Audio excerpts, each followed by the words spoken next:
Before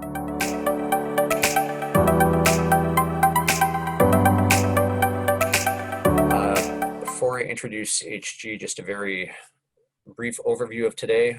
What we're planning to do is go through a discussion of Retrofit Chicago, go through some of the ComEd and People's Gas incentive programs, and then finally step through a general discussion of the kinds of energy efficiency projects that one might typically do and financing approaches about them. And then we'll take some Q&A at the end.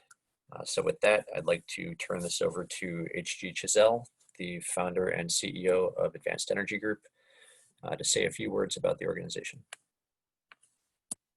Thank you, John, and thank everyone. Thank you all for joining today. I just want to give you an introduction to what Advanced Energy Group does for those who haven't had an opportunity to participate in our stakeholder challenges. So Advanced Energy Group is a stakeholder engagement platform based on two beliefs. First belief is that, we can heal our environment and we can protect our society and those who are vulnerable as we go into the depths of climate change and its repercussions. We can do those things, but we likely will not be able to unless we learn how to work together as high performance cross-sector teams and really play to win on these issues.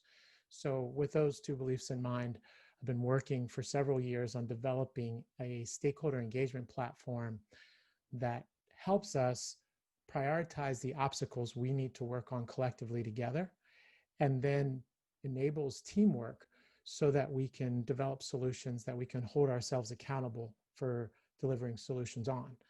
And that all comes together in our AEG Stakeholder Challenge, which is a quarterly event that happens in Chicago, New York City, Boston, and Washington, D.C. This quarter, we're covering IoT, technology, and innovation, and we have a stakeholder challenge happening next week, which includes Itron, Argonne National Labs, Exelon, and JLL. In fact, Kyle Goering of JLL is leader of the Advanced Energy Solutions for JLL, and several of his colleagues are on this webinar today. So you're definitely going to have a perspective on the role buildings play in terms of innovation, technology in this discussion next week. So I invite you to please participate. In fact, we've created a 50% discount code for you if you want to get involved and be in that stakeholder challenge. That's going to be put in the chat, so you can just go to the chat and click on that link and learn more about the program. So very happy to have an opportunity to provide some support here on the leadership and the important issues that are being brought to the table today. I mean, we know that if buildings don't show up in this space, that we are simply not going to achieve the goals that cities have put out before themselves in terms of carbon reduction. So Kyle Goering, as you can see on the shared screen here, it's a quote from him where it says that if you're not thinking about how you can be greener in your portfolio, then you're really leaving money on the table. And a key part of our discussion today is about money and buildings and decarbonization. So it'll be a great discussion. So finally, I just want to leave you with kind of a testimonial that we received from the event we recently did in New York City from the senior specialist on emerging technology and pilot programs for Con Edison, where she really put it out there that these stakeholder challenges have been an excellent use of her time, one of the best online events she's attended since the pandemic. We think you're going to have a similar experience not only today, but next week, and we really invite you to get engaged with our work. And I appreciate your leadership and engagement today. So thank you. Excellent. Thank you, HG. All right. Now I would like to introduce the speakers for today. First up, Katie Kaluzny is Associate Director of Illinois Green Alliance. She works on behalf of the City of Chicago to facilitate the Retrofit Chicago program, which she'll be discussing today. Dan Doyle is chairman of Grumman Butkus Associates, an engineering firm based in Evanston. Jen Allen is outreach representative for ComEd energy efficiency programs. And Josh Ruthio is an energy advisor for the People's Gas Energy Efficiency Program. So with that, I will hand it over to Katie to take it away. Thanks so much, John. I really appreciate the introduction and the opportunity to speak today on behalf of the Retrofit Chicago program. I've been working at Illinois Green for about 12 years on advancing energy efficiency in green buildings in the Chicago area. And this is one program that's been really near and dear to me, and also something that I've really enjoyed following over the last several years. And I'm really excited to have the opportunity to spend some more time with it and help get more buildings involved in the program. You can go to the next slide. So first, I'm going to give a little overview of the Retrofit Chicago Energy Challenge for those that aren't familiar. This program was introduced in 2012 as a voluntary program to reduce, for individual buildings to reduce their energy use by 20% within 5 years' time after setting a baseline. The program started with 12 buildings and has now grown to over 100 over the last several years. And one of the key pieces of this voluntary program was to get buildings interested in tracking their energy use, also in sharing it publicly so others would do the same and lead by example. And it also was a really a strong program to help introduce the energy benchmarking ordinance in the city of Chicago the following year in 2013. I'll talk a little bit more about that in a second, but first I want to just give an overview of the program. The objective again was to accelerate energy efficiency across the city and to show these leaders and those that are leading by example in the downtown area and in all neighborhoods in Chicago. Participants agreed to reduce their energy use by 20%. And to begin that work within 6 months and to track their progress and share the successes with their peers in the program. The average energy savings of the program so far has been around 15 to 16% across the portfolio, and over 30 properties have reduced their energy use by 20% or more so far. The energy cost reductions have equaled over $10 million per year, and which is huge. And a great opportunity for others to get involved as well. Again, this program is interesting because it is a little bit different than other challenges in other cities. This is the Department of Energy's Better Buildings Challenge that has been branded by Chicago as Retrofit Chicago. In many other cities, it's a citywide or a community-wide goal to get to the 20%. In Chicago, it's an individual building goal. So it really shows strong leadership and that individual building within a portfolio trying to get to that 20% in their single building. We've even had some buildings get to 35% in the past couple of years as well. So the reason people join Retrofit Chicago is a leadership program, but also peer-to-peer learning. We want buildings to be sharing their successes and challenges with each other so that others can learn from those as well. There's recognition annually and awards for achieving those goals by the city of Chicago, and also additional energy efficiency assistance through roundtables throughout the year. There's a website that details the program and information that is here on the site, and we'll also put into the chat for those that haven't visited the website before. You can go to the next slide.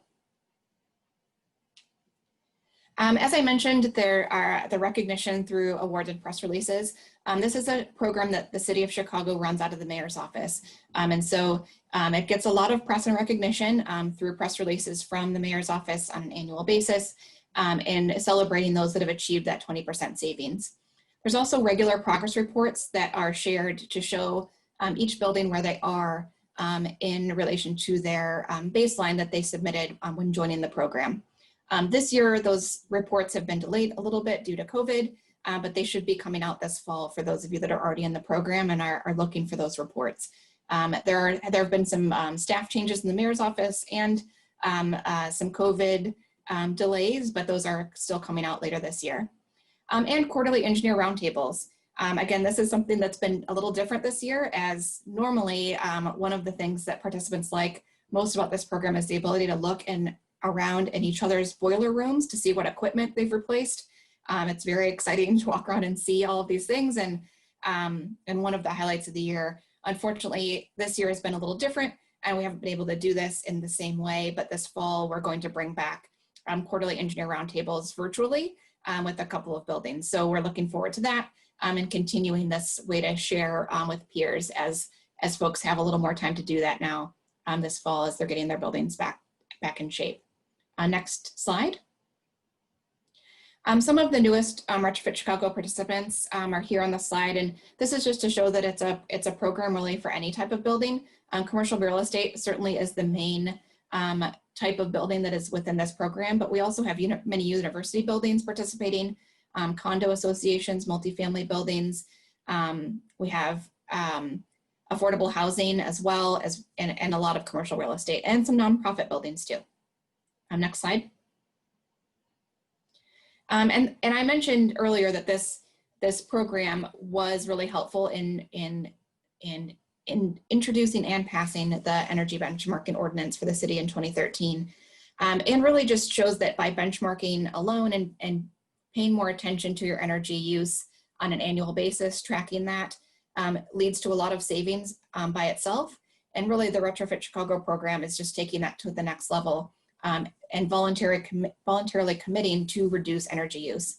The benchmarking ordinance is only a tracking and reporting requirement. It does not require annual energy efficiency savings, where the Retrofit Chicago program adds in that voluntary savings commitment.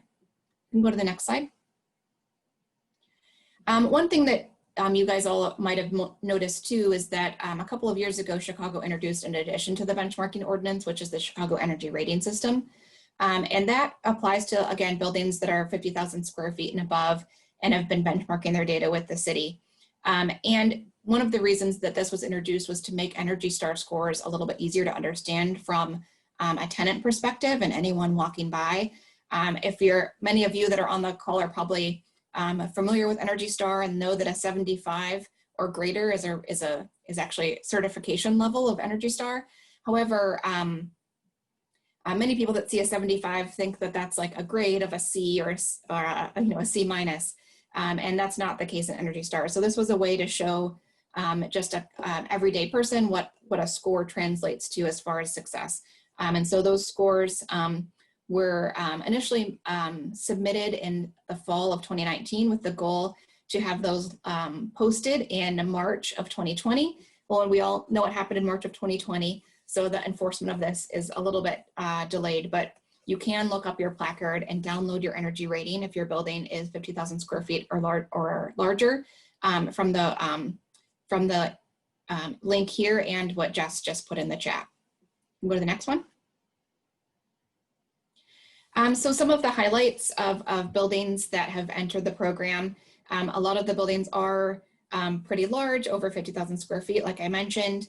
But here's just an example of some of the projects that a building like 625 North Michigan achieved to get to their 20% reduction. They're at 22%.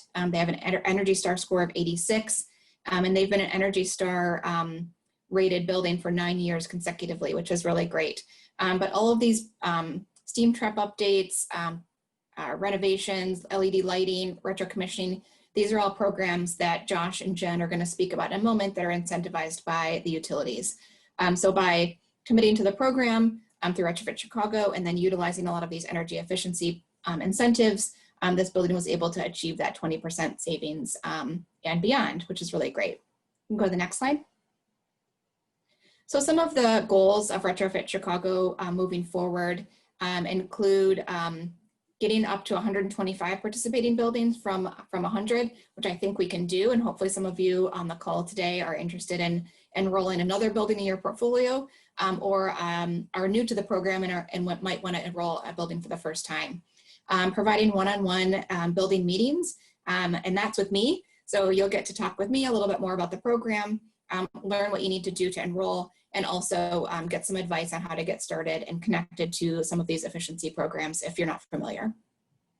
And really another goal is we'd love to get the whole cohort of buildings that are in Retrofit Chicago to break this average of 20% reduction across all of the properties participating in the program, which we're getting close, and I think that we can do. A lot of those buildings, again, are inching up well beyond their 20% savings, which is exciting to see buildings continue to see savings after that 20% goal that they originally set. We'll continue these quarterly engineer roundtables and tours as we're able to, hopefully someday in the future in person, but we'll bring those back online here this fall. And then we're in the works to figure out a virtual award ceremony for this fall to celebrate the buildings that have achieved that savings during the 2020 and 2019 energy data.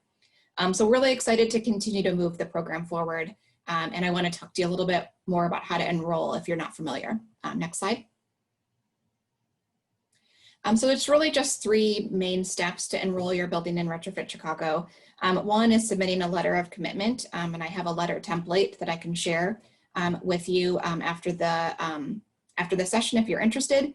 It really just shares your commitment and the building owner's commitment to pursuing this program, and their willingness to be shared on the Retrofit Chicago website that you are taking this challenge and making that commitment to a 20% savings. We ask you some questions to set up a basic building profile to have a little bit more about your building on the website. And then also sharing your portfolio manager account with read-only access to the Retrofit Chicago program. So we can do that reporting and share back to you on an annual basis. And that also involves just determining how you want to set your baseline. You can set your baseline up to 2 years in the past. So if you've done projects in the past 2 years that you think would significantly contribute to your 20% savings goal, you can set your baseline 2 years in the past, which I think a lot of people do because they know that they've done some great projects recently and are going to see that savings come to them quicker for their 5-year goal. So it's really easy to enroll. And again, Jess is going to share my contact information in the chat, and it's at the end of this slide show. And I think I shared my LinkedIn profile earlier in the chat. So I'm happy to talk with anyone about the program and explain how to enroll and how to get the most out of it that you can. I'm going to turn it over to Jen to talk about some of those savings from ComEd that you can take advantage of to help you on your path to this goal. Thanks so much. Thanks, Katie. So many of you probably know this and you have worked with our programs before. I see quite a few familiar names already. So this is just a really high-level overview of the incentive opportunities that we offer through ComEd. Next slide. So the most basic baseline that we start with typically with our customers is a free facility assessment. And especially right now when, you know, tenants are maybe not in the facility and there's not as much to do. I mean, there's always stuff to do for engineers, but this is a really helpful guide to get started with. It is free, available to ComEd customers, and it's a simple walkthrough after which we provide a comprehensive report that goes over all of the different opportunities. So it's really helpful to sort of build a path forward and a long-term plan, especially this time of year when I know everyone is working on their budgets for 2021. We also include quite a few operational, like low cost, no cost savings opportunities and ideas for long-term energy savings. So that's a great place to start if you've never worked with our programs, or if it's been a few years since you've had one. You're eligible every 2 years. So definitely recommend starting off with that. Aside from the operational savings, we do offer standard and custom incentives, anything from lighting, HVAC. We offer refrigeration and even solar opportunities. So if that is on your plate for next year, definitely let me know. We also offer retro commissioning. So that's more of a longer term comprehensive overview of different building systems. And I know that a lot of you have taken advantage of that so far as well. In addition, what's not listed here is our new construction program. So if you're working on a major renovation, anything affecting multiple building systems, definitely let me know, because that has pretty great incentive opportunities as well. Down here at the bottom below this report is the website that you can get started at, or feel free to email me directly. My team is responsible for helping with the application process. So if you're having trouble with forms or if you have any questions at all, please feel free to reach out to me. And on the next slide here, if you don't mind, I just included one quick case study to give you an idea of what kind of savings you can have here.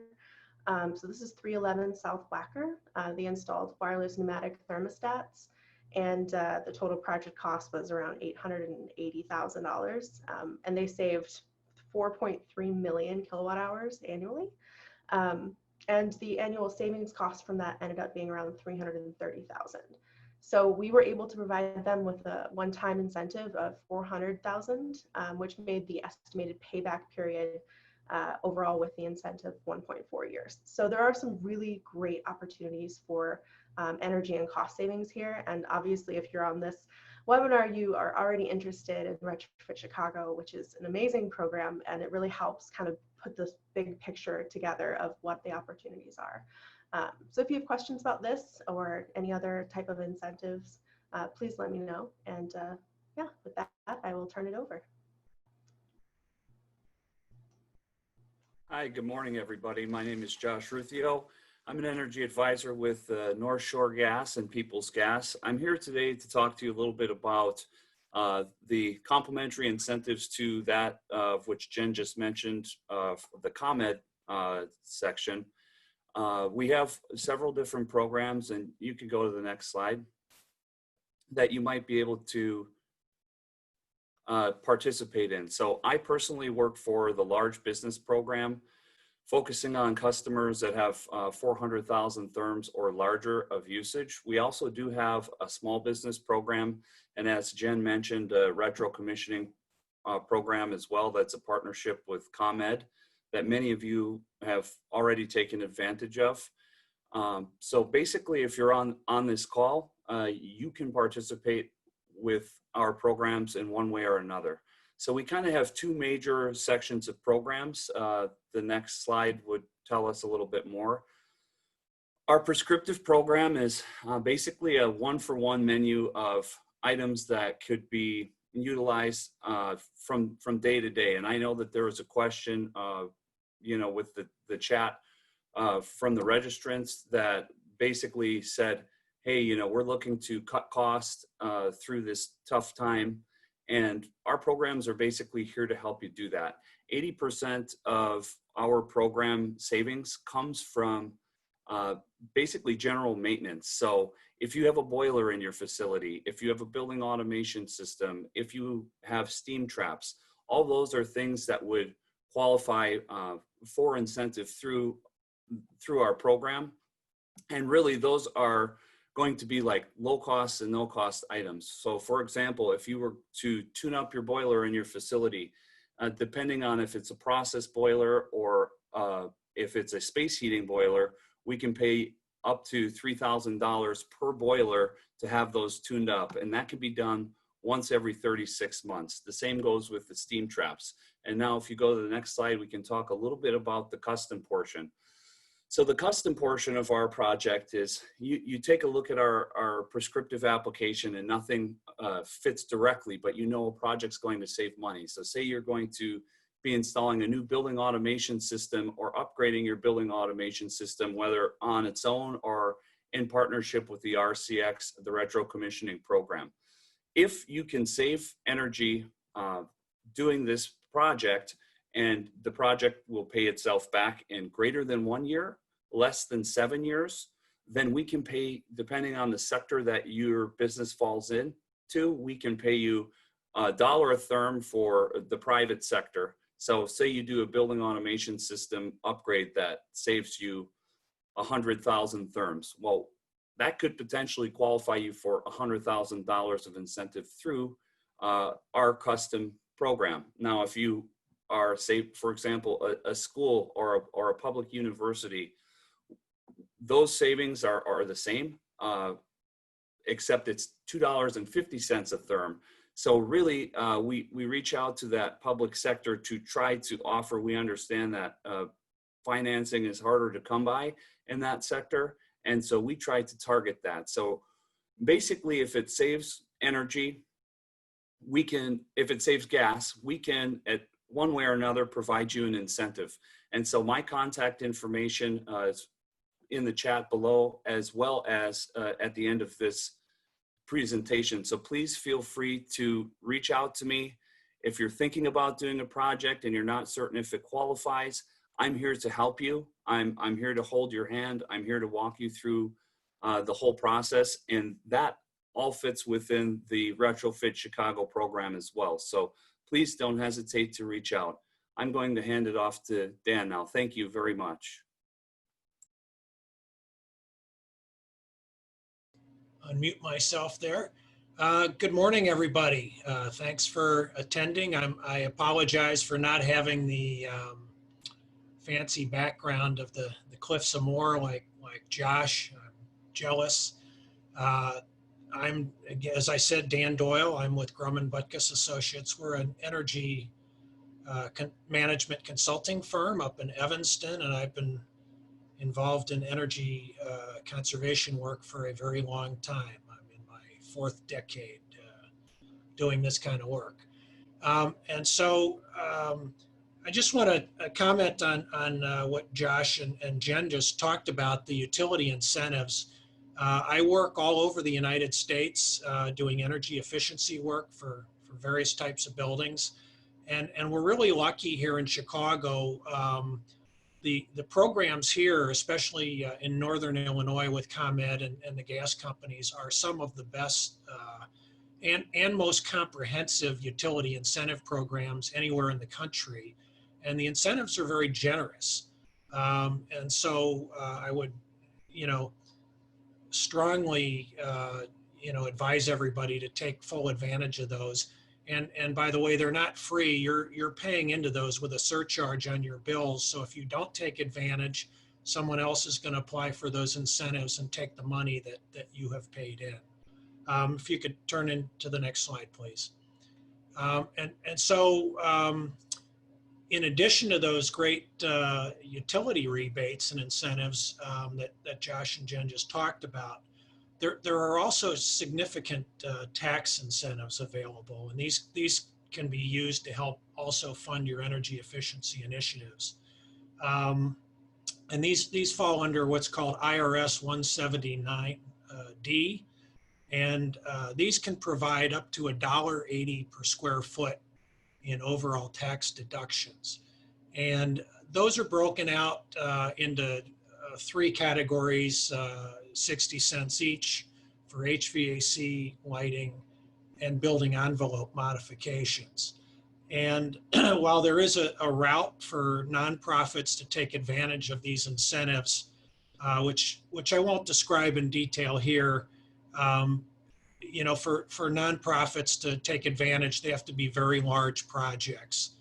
And so these are primarily available for the for-profit organizations.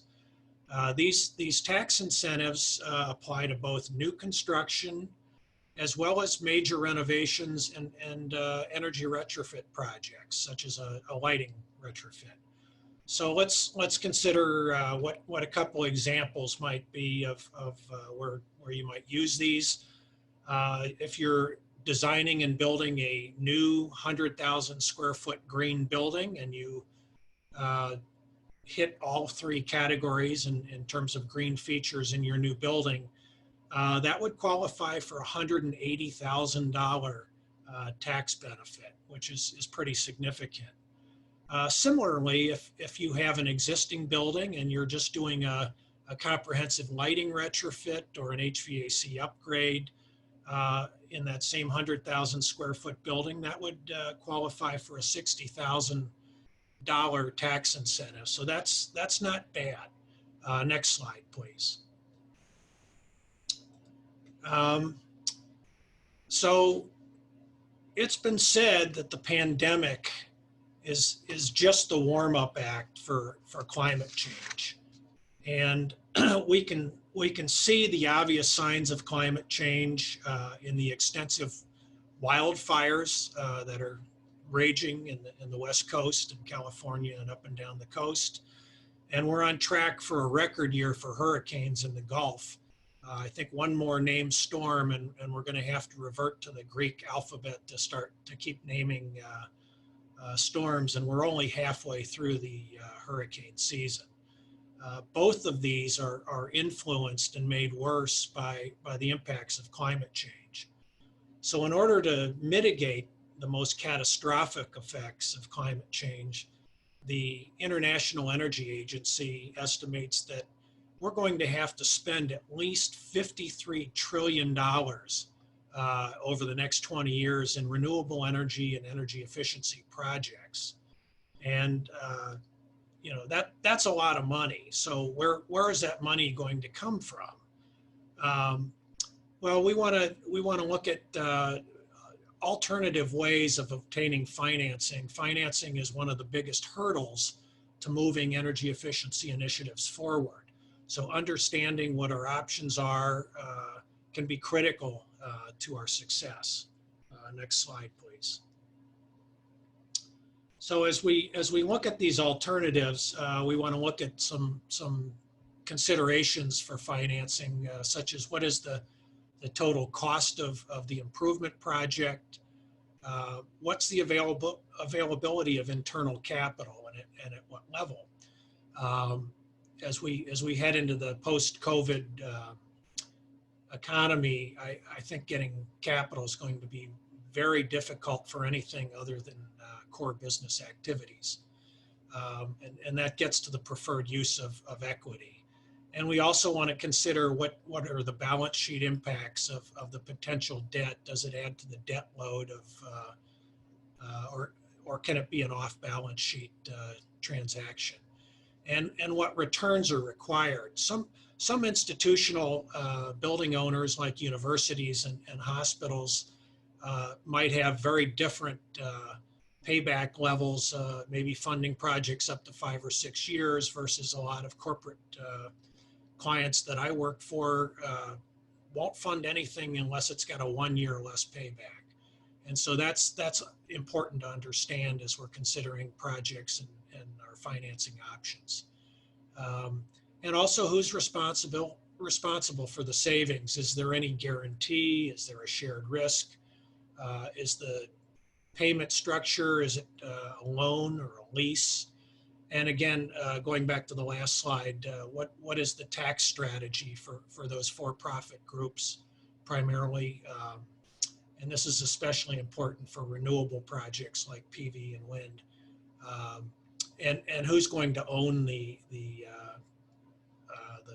improvements? That can be another consideration, which primarily impacts depreciation that the financing agency can take. And so go to the next slide, please. So there's a lot of alternatives for financing your energy efficiency programs. Two of the options that I'm going to discuss in detail here are PACE, which is Property Assessed Clean Energy, and Green Revolving Funds. But there are also options for third-party financing, such as ESCOs, that's an energy service company. You may have heard of those, or energy services agreements, sometimes also called energy as a service. And a lot of renewable projects are funded with power purchase agreements, often referred to as PPAs. So PACE is a great option for commercial building owners, and I know we're a lot of our attendees today are in the commercial building sector. So let's move to the next slide. So this is the what a traditional financing structure for a project might look like. You take your owner equity, maybe take on some debt, and then you try and scoop up as many utility incentives or government grants as you can. And then go to the next slide. Next slide. Yeah, thank you. But there are other options. So in addition to the conventional method, we're going to look at those other options, the alternative equity and debt measures. So go to the next slide, please. So the traditional path that's been followed in the past, we call that the DIY or do-it-yourself method, where projects are identified usually through some type of an energy audit, which I'll talk about more later. They're designed, they're financed, usually through the capital budgeting process, and then they're implemented by the owner. And so the advantages here, you get the highest return, you get to keep all the savings, and you have the highest degree of control. The disadvantages requires capital, and capital going forward, as I mentioned, might be difficult to obtain. And if there is a failure, we don't achieve those savings that we projected, the owner bears 100% of that risk. So that's been the traditional method in the past. Go to the next slide, please. For another method, you can work with an ESCO or energy service company, and here the projects are identified, designed, and implemented by a third party, being the ESCO. And the ESCO generally arranges financing through a third-party financial institution, could be a bank. And in most cases, the ESCO guarantees the savings will meet the financing payments. So that's a good deal. It takes a lot of the risk away for these projects, and people in the C-suite like that reduction in risk. Go to the next slide. So the advantages, you can oftentimes go and get a sort of a package solution. There's a performance guarantee, and generally there are predictable monthly payments that go with the project. The disadvantages is you have higher financing costs and lower returns. The ESCO is taking the risk, they're putting up the money, and they're going to take a lot of the savings. And oftentimes long contracts are required. And here's a couple of items to be on guard about, to avoid what I call the fox guarding the henhouse syndrome. In many of these arrangements, they're kind of like a two-legged stool. The ESCO puts together all the projects and implements the projects, and then they calculate the savings. So oftentimes it's a big advantage to bring in an independent third party to kind of verify those savings, and that's kind of the third leg in the stool. And in some cases, the ESCO will cherry pick the low-hanging fruit, which maximizes their return and their profit. But I should say that and not in all cases, you can do projects with an ESCO and fund longer payback projects and even some capital improvements. We just finished 2 projects down at the University of Illinois in Urbana, working with an ESCO, and they financed some very long payback items and actually used some of the money to construct some clean rooms for studying nanoscale materials. And these were very successful projects, generated over $500,000 in energy savings. But those were 20-year contracts. So you can use this vehicle for longer term financed projects. Next project slide. Another good option, primarily for institutional entities, is what's called a green revolving fund, and this would be applicable, say, to hospitals or healthcare systems or colleges and universities that have large endowment funds. And this is where the owner will establish a fund expressly for investing in energy efficiency projects or other sustainability initiatives. And they take and carve money out of that endowment fund and set it aside for this purpose. And the cost savings from those projects are used to replenish the fund and make it self-sustaining.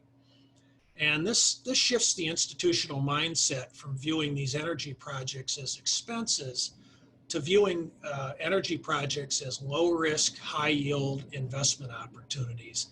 And in fact, for those institutional clients, this is really a great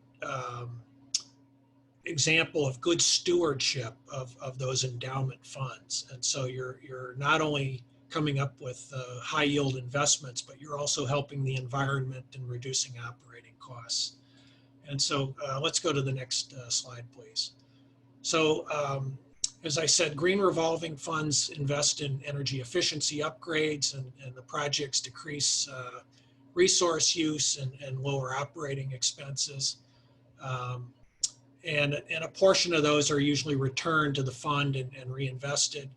there's a group called the Sustainable Endowments Institute, and they have dozens of members, and the median return on established green revolving funds at universities is 28%.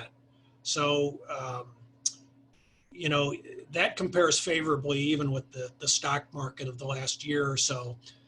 And it blows the doors off of investments that your endowments are getting in virtually any other kind of investments. Interest rates are at record lows. Bond yields are really low right now. So green revolving funds are a great investment for your institution. So let's look at an example. Let's go to the next slide, please. If we have a $750,000 air handling unit replacement, and we convert that to variable air volume when we put the new unit in, let's say we generate $125,000 in annual savings. And the project, an air handling unit usually has a 25 to 30 year life. And so we'll use 25 years and keep the math simple. This is a 6-year simple payback. That correlates to a nearly 17% annual ROI. And over the lifetime of the project, that 25 years, we're going to have a 417% return on investment. And as energy prices increase, that ROI will be even higher. So if we take 50% of the savings to be returned to the green revolving fund until the project's paid off, that would be, again, to make the math simple, we're going to put $62,500 back in annual payments over 12 years, and that'll pay back the green revolving fund. And so that's a great use of the funds and that endowment, and some good stewardship as well. So next slide, please. So the final financing vehicle I'd like you to consider, and this is especially applicable to the commercial properties that are here, you know, attending our session today, and it's called PACE, or Property Assessed Clean Energy.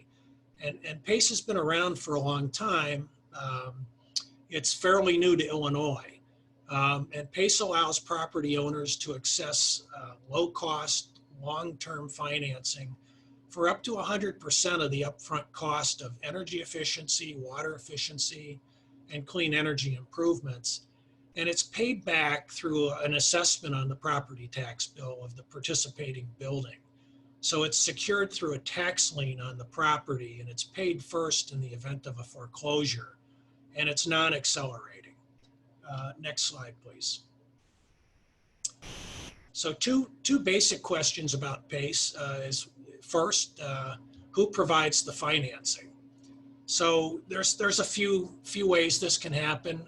It can go through localities, local government, through bond issuances or treasury funds. Government can collect projects until they reach a critical mass to fund either through bonds, treasury funds, or even a private bank line of credit. And it can also be funded through private financial institutions on the open market. And who administers the program? Well, it can be administered through a governmental entity, usually local or county government or a special financing authority, or it can be through a non-governmental entity, a nonprofit, or even a for-profit group.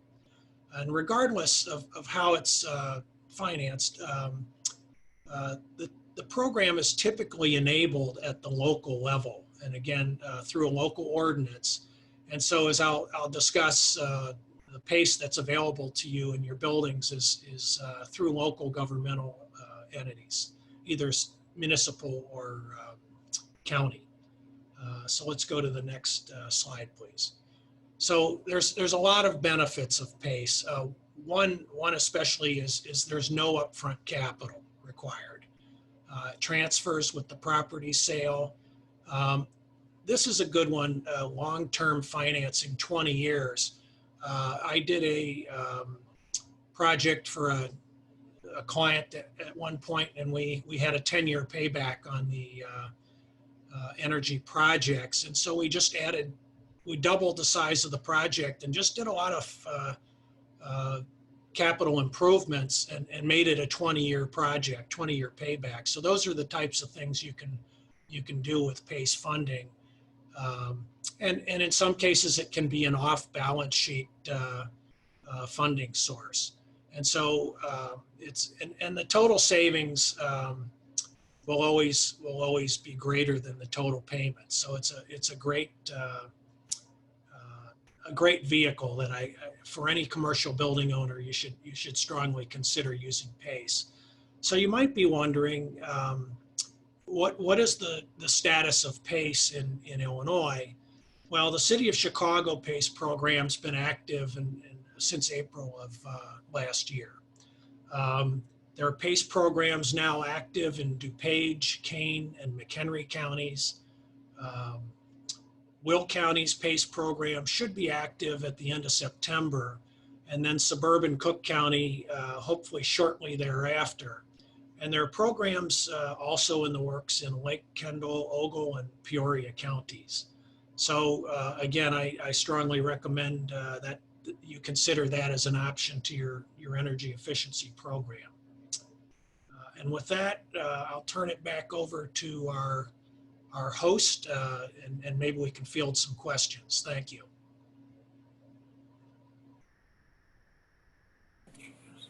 All right.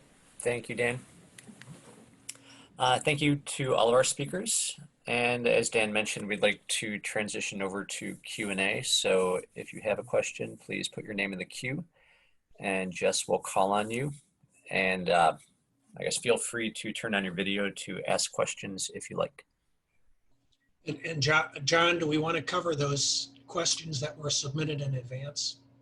There were a few questions submitted in advance. Yeah, if you didn't manage to kind of work the questions in already, Dan, there may be one or two that I think were directed probably to you. I can answer a couple of those. One question was how to normalize energy consumption data due to COVID building low or no occupancy.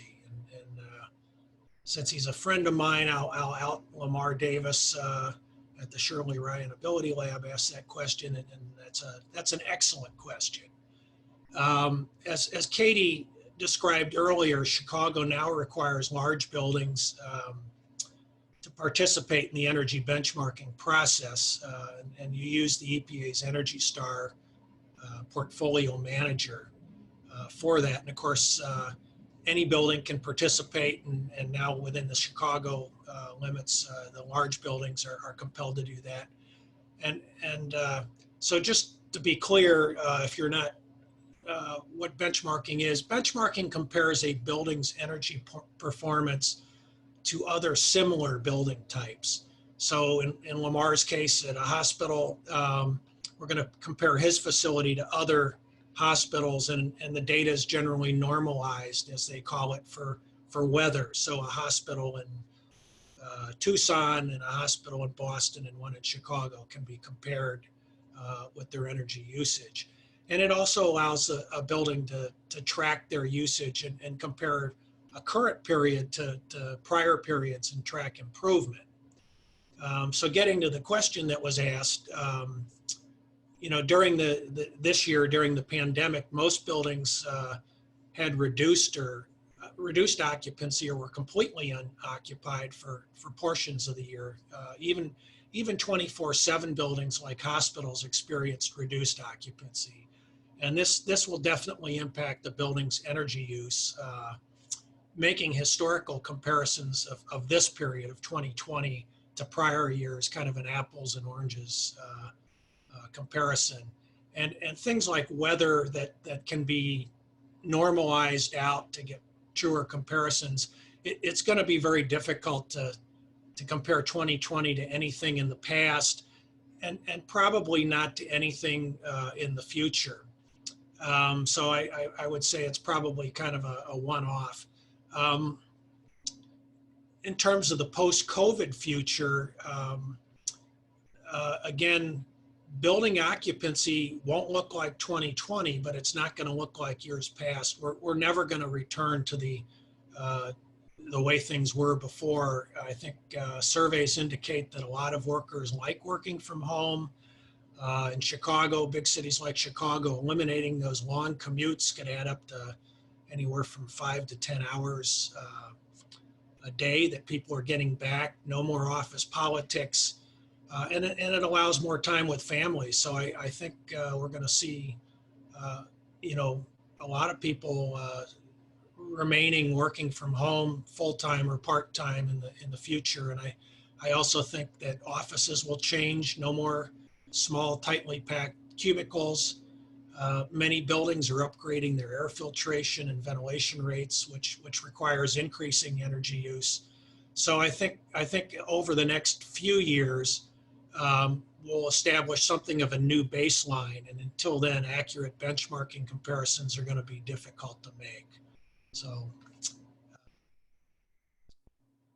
then we had another question submitted. What kinds of retrofits can be implemented with so many owners reducing cost due to COVID?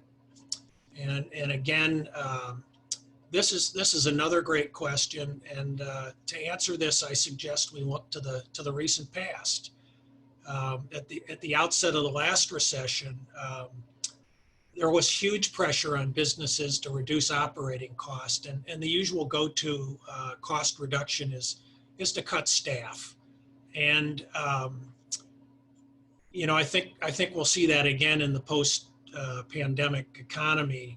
However, if we look at the annual budget of the average facility director, it's possible and even likely in most cases that energy is actually a larger portion of the pie than staff salaries and benefits. And there was a recent survey done by ASHE, that's the American Society of Healthcare Engineers, that did a detailed benchmarking accounting of what comprises the annual budget of a facility director of engineering for an average hospital, and 51% was energy.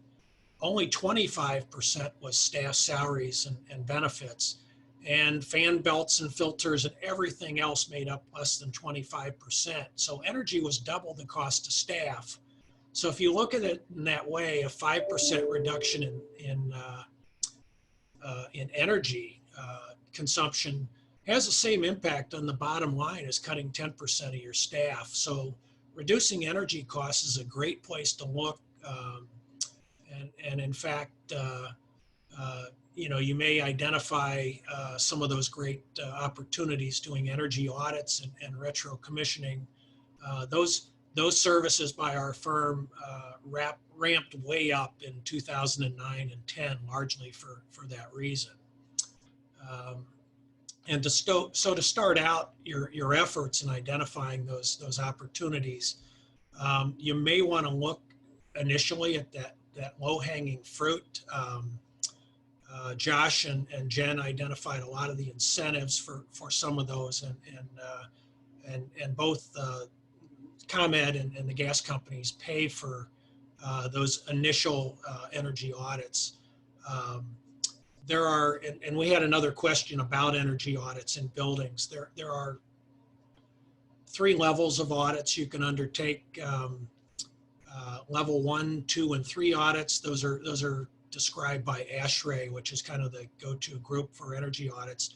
So that the audits that are offered by the utilities are a level 1, and we sometimes referred to as a walkthrough audit. They're a great screening tool for identifying potential projects, but there are no detailed cost savings or capital cost calculations done, and the projects are not fully scoped out, so they're really not sufficient for capital budgeting. And for those, you'd want to do what's called a level 2 audit. And so these again are great for identifying potential projects. Other low-hanging fruit to consider, as Josh said, steam traps usually pay for themselves in weeks for buildings with steam plants. Retro commissioning program's been around for quite a long time, funded by the utilities, and that retro commissioning process usually pays back in months. And lighting retrofits also, there are incentives for those. Those often have paybacks under 2 years, all eligible for utility incentives.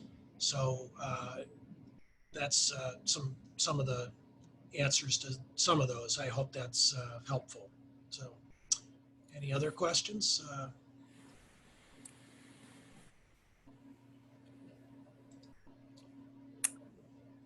Jess, I haven't seen any more in the chat. Are you getting any more privately?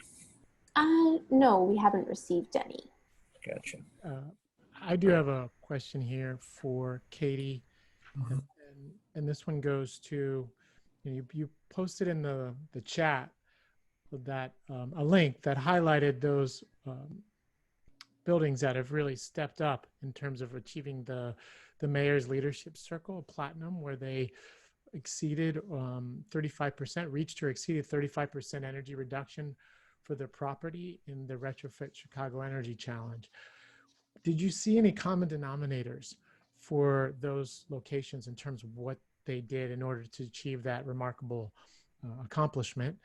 And do you see any thoughts that people need to be thinking about in terms of getting past that 20% threshold, where you see many buildings are getting, they're getting there, but they're not finding a way past it? Sure. Thanks for asking. Can you hear me okay? Yep. Great.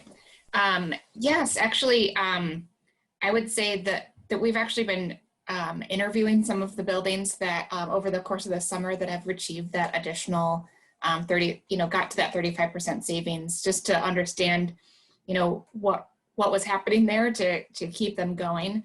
And really the common denominator is a very active, proactive, and conscious facility manager. Someone that's looking for all of these opportunities and always finding an additional way to improve, and someone that's able to make the case for that to their ownership or building management, that these are the opportunities and here's how we can continue to save. And I would say that that's across the board in Retrofit Chicago buildings, and a lot of them are going to continue to see those savings. I'd say the buildings that haven't seen the savings and maybe haven't reached the 20%, some of the common denominator there is change in ownership, change in management, and really getting a handle on the building and over time, where some of the others have been a building management team or engineer that's been there for the whole duration of being in Retrofit Chicago. But I think too, just having management and ownership really buying into these the ROI and the cost savings and committing to those additional projects and programs that are going to take it to the next level. I can't say it's one particular thing, like they all did this particular retrofit, but I think it's just continuing to drive and make that investment from the bottom and from the top coming together on those decisions. I don't know, Dan, if you've seen something similar or different, but. Yeah, I just was going to add on that was a great answer, Katie, and I'll just add, our experience has shown that in buildings that, and all buildings are starting from a different baseline, but those buildings that, implement all of the low-hanging fruit, the steam traps, if they have them, retro commissioning and lighting in particular. If you do all the low-hanging fruit, you can generally reduce your energy consumption and cost between 5 and 10%. To get that 20% level in the Retrofit Chicago program, that target, generally buildings that go beyond that and implement all measures that have an aggregate payback between 5 and 6 years they can achieve a 20 to 25% reduction. And it does require some capital. If you have $1 million a year energy spend in your building and you have you want to implement a package of projects that have a 5-year payback, that's that's $200,000 a year in savings, but you got to get $1 million in capital to implement those projects. But you can achieve those savings levels. And again, a 5-year payback, 6-year payback is in the 16 to 20% ROI.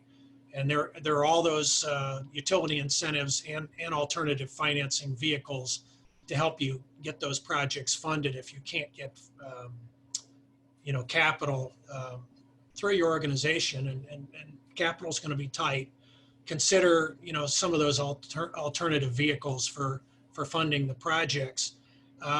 The nice thing about the PACE program is, you can implement some things and reduce your operating costs, but also it's a good way to fund things like new chillers, new boilers, new air handlers, and those are capital improvements that will increase the value of the building. If you are, real estate, developer or somebody that's not going to keep the building for a long time, those are turn into hard assets that improve the value of the property. So.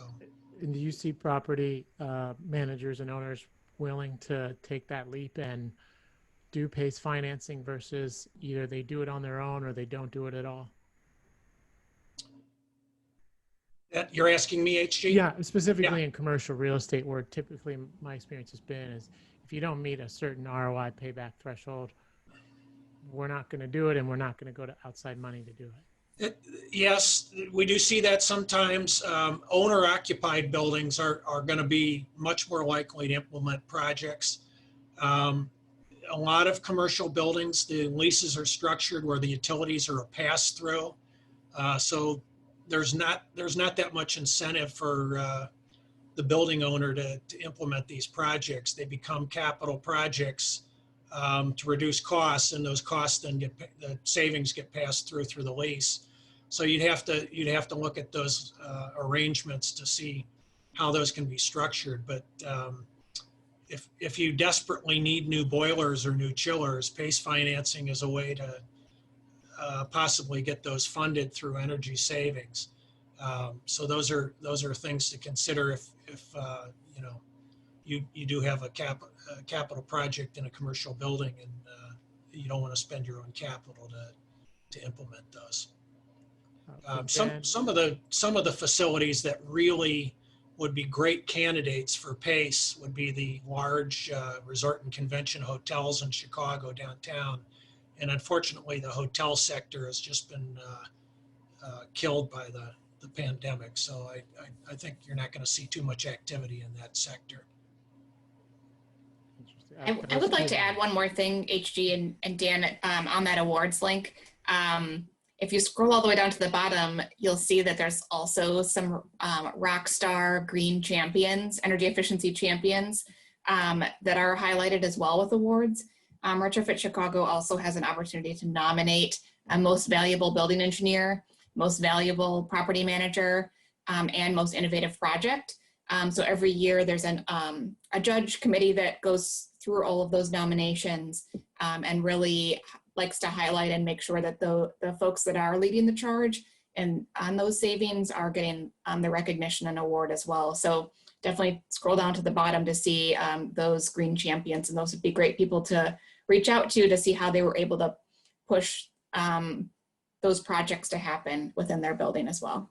Yeah, I can add on to that, Katie. I think, in terms of those organizations I work with that have the most comprehensive energy management programs, recognition opportunities is a component of that.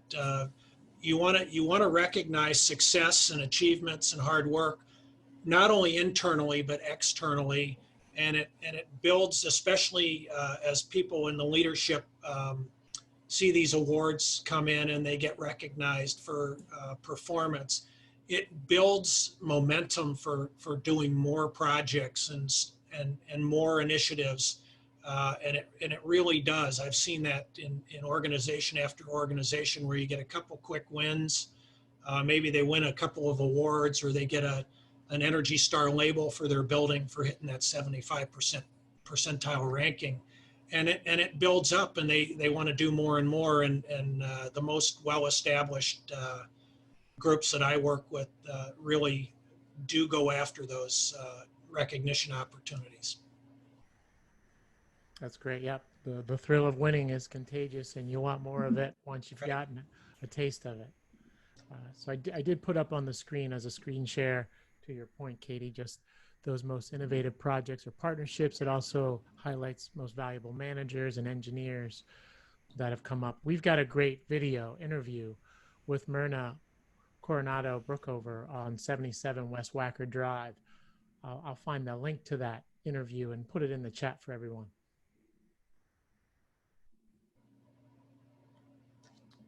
I question for you, Jen, and Josh, perhaps, this issue regarding the pass-through on utilities to the tenant. Do you see any ways that ComEd or People's Gas are trying to conquer that obstacle? That's a great question. The split incentive issue has historically been one of the biggest barriers to realizing energy efficiency in tenant spaces.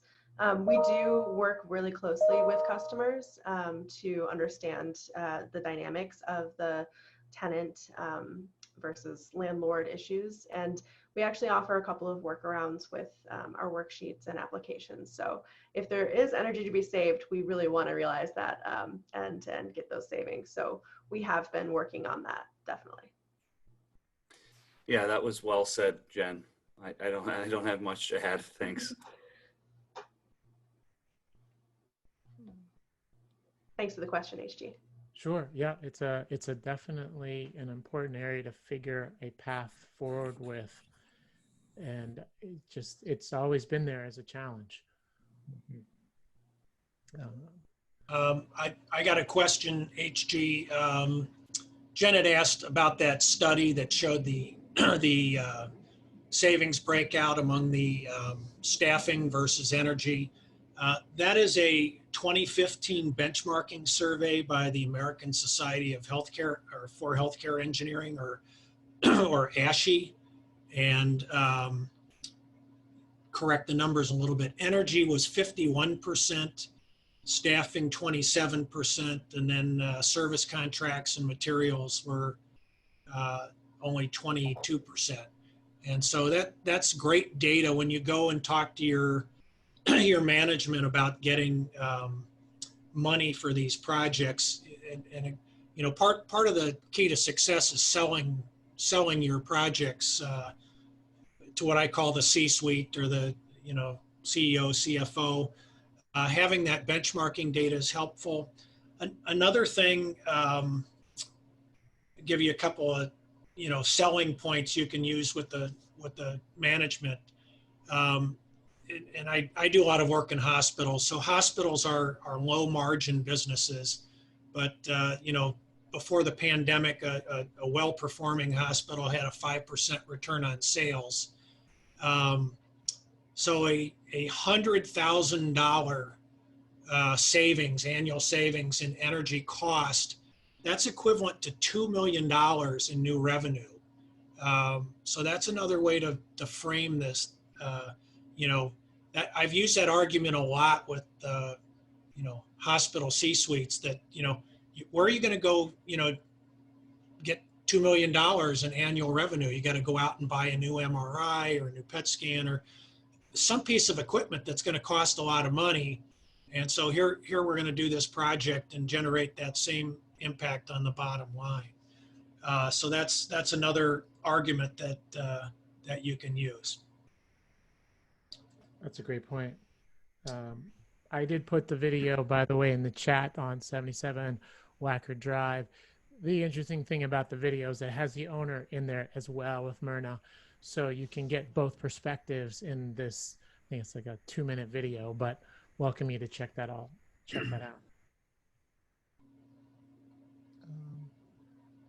We have a couple more minutes here, just checking in and seeing if there are any other questions or just kind of things you want to share about your experience in trying to go through the program Retrofit Chicago, or just improve energy efficiency in general in commercial real estate or other buildings in Chicago that you would want to share with this group.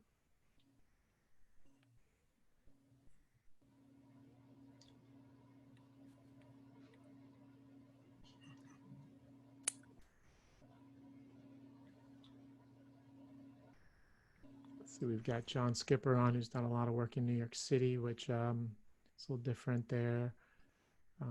Do you, Katie, do you foresee getting to fines and penalties like we see happening in New York City as the next step after the score?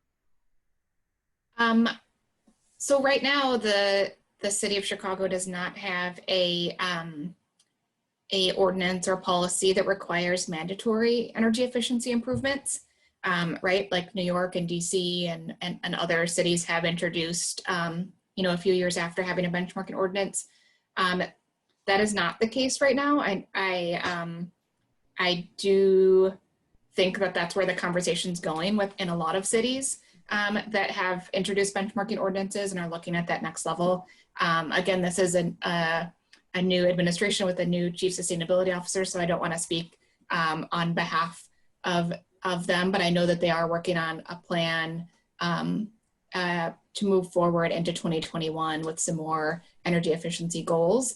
And so that is something that I think we will see some conversation about in the near future, because the voluntary program is showing this leadership and great opportunities, and the more buildings that are able to make this commitment makes it easier for policies and procedures like that to move forward in cities like Chicago, because you see that leadership and the people willing to be taking that effort and making that change. That does make it easier to make the case. So we certainly would love to see more buildings participate voluntarily, but I would say if we're going to meet these goals we're talking about with climate, that at some point there's going to need to be some sort of requirement and assistance to get there. Yeah, it definitely has shooken things up in New York City with the penalty component. Mm-hmm. And then it gets into how do you measure performance? Is it done in a way that best meets the use case of the building? When dollars get brought into the conversation, people pay a different level of attention to the issue. Yes, and the first Midwest city to introduce a policy like that was St. Louis, just over the course of this spring and summer. They introduced a building performance standard that was passed during the COVID pandemic, which is surprising, but exciting. And so, you know, we did a webinar on that earlier this summer just to understand how that policy differs from the others that have passed, and really looking at what makes sense here moving forward. Interesting. So Katie, to build on that actually, so for DC, New York, and St. Louis, with all of them, when a building performance standard is introduced, certainly like Dan said, the big question becomes financing. So did any of those cities do anything additional to help, I guess, facilitate the financing process? Maybe not provide money, but provide some organizational structure, or is it just that every building is then left to its own to figure out how to meet the new building performance standard? I will say that I don't know a lot about the other cities, so I don't want to dive too deep into an area that I'm not 100% sure on, but I have seen one thing with all of those cities is that they have introduced or already had established some sort of high performance building help center or high performance building hub. DC has one that is run out of their city government. New York has the Building Energy Exchange, which is providing assistance and training for buildings, that is run as its own separate nonprofit. I believe Vancouver has something similar called the Zero Energy Buildings Hub. And I know that's not US, but still something similar that's a supporting arm to help buildings make those decisions and a kind of a one-stop shop for assistance. But I'm not sure about the financial piece in every city. I'm sorry, I can't speak to that. Yeah, I can speak to that, John. The state of New York and state of Missouri both have active PACE programs. So I don't know which other cities you're mentioning, but those two would, all of the financing options that I mentioned would be available to people with those programs. Yeah, and John Skipper, who used to work at Con Edison and now works for a major real estate property group, can speak to it. John, you want to jump on real quick? Thanks, HG.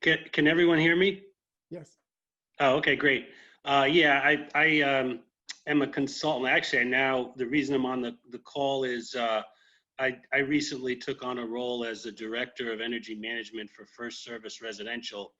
And I'm just trying to learn more about efficiency incentives in the various states where we have buildings, including Illinois. So would love to follow up with the folks about maybe getting some of our buildings involved. We have a lot of residential multifamily, but also worked at Con Ed for over 30 years, so very familiar with what's going on in New York City. With regard to loans, there's an entity called the New York City NYECC, New York Energy Efficiency Corporation, and they were created out of stimulus funds. It's sort of a quasi-governmental entity, but they do provide, funding loans for projects in New York City. And of course, there are a few other sources that are private, but that organization provides, discounted funding for projects.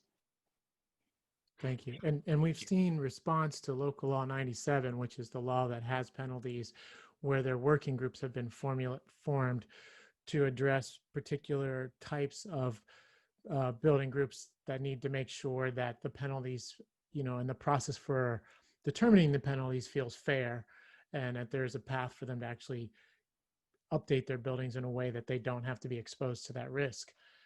So that's been a response. And I think, just from my experience with the mayor's office of New York City, the idea was, let's put in place a structure that has guardrails, or you could think of them as electric fences. And when you touch the fence, you get a shock and you have to pay a penalty, but you're now much more aware of figuring a strategy to avoid that moving forward. And that's kind of the approach that's been taken so far, and which has led to a lot of really good conversation that wasn't happening when it was a voluntary approach. Yeah, the other thing they're doing HG for 97 is NYSERDA has a flex tech program for for audits. And what they're essentially doing is discounting the audits, and you only have to pay half the cost of the audit. And then if you later decide to do some of the work that's recommended in the audit, you can actually get the other 50% cost picked up. So the audit essentially becomes free if the building decides to do some of the work that's recommended. Good point. I had a question for Jen and Josh regarding what have you found to be your most popular energy efficiency programs or incentives that you offer? Sure, I can go first. Generally for us, I would say the most commonly utilized incentives are among the steam trap audit and replacement. So we pay up to $20 per steam trap to have it tested. And then if that steam trap is failed open, depending on what type of steam trap it is, they can get up to $200 per trap for the replacement of the failed traps. And as Dan detailed earlier, that's like almost instantaneous payback, specifically if it's a process trap. I mean, some of those process traps, it's just you bleed money if they're failed. And so I would say that would be the most common. And then also boiler tune-ups. It's an easy one. It's something that you should be doing normally anyway. And then in addition to that, pipe insulation or jacket fittings. And so like sometimes like the jacket fittings are very expensive, right? So they have like these fancy Kevlar jackets that Velcro around basically these large steam pipe fittings. And sometimes, they're a little bit cost prohibitive, but what we've been doing most recently is combining the prescriptive portions of the steam pipe insulation with the custom portion, which would be the removable jackets. And in order to get the payback time down so that they would qualify for the program, we kind of combine the two of those. And that has seen really good response in both the public and the private sector. Okay, thank you. And Janet, there's just a quick rock star energy efficiency offering you have out there that people should know is your big favorite? Yeah, I was going to say, and this actually plays into the question that you asked earlier. I probably should have mentioned our instant discount program, which means that you can get lighting and VSDs RTUs without having to deal with any paperwork at all. So it's directly purchased through the manufacturer and it's subsidized at the point of purchase. So that makes it super easy. And I have definitely more information about that if anybody's interested. Thank you, John. We're going to transition over to Katie for closing remarks. I did want to just highlight that, this part of this initiative here is with John's leadership on this task force is to help drive engagement in the Retrofit Chicago program. So Katie, we'll hand it over to you for closing remarks, but how else can we support this through this task force and effort? Oh, we just have you on mute for a second. Sorry. Thanks so much, HG and John, for all of your leadership here. And, this program, it's been a very interesting year to be helping move this program along, but I do think this is a wonderful program and a great way to show leadership in this space, but also just to learn from others about what they've been able to do. It really is a peer network of sharing. No one's trying to share their energy efficiency secrets. It's things that we all can do and learn from. So we really appreciate your help in helping advance this program forward on behalf of the City of Chicago. And I'm really excited to continue that effort with the city's new administration and new Chief Sustainability Officer. I know we'd like to advance this program out into more neighborhood buildings and make sure this is also a challenge that is equitable across building types and scale. And so we do have a lot of Class A commercial office and commercial real estate, but there's a lot of commercial real estate across the city that could use more help and support in finding those opportunities for savings. So we're looking to expand the program throughout the city as well as in downtown with the portfolios that already are there. So I really appreciate it. And I'm happy to talk with anybody about the ins and outs of the program, what it takes to enroll, and the support that you can receive from us along the way. So thank you very much for the opportunity to speak to everyone today and for your assistance with this program. Likewise. Thank you, Katie. And thank you everybody else for spending your time with us.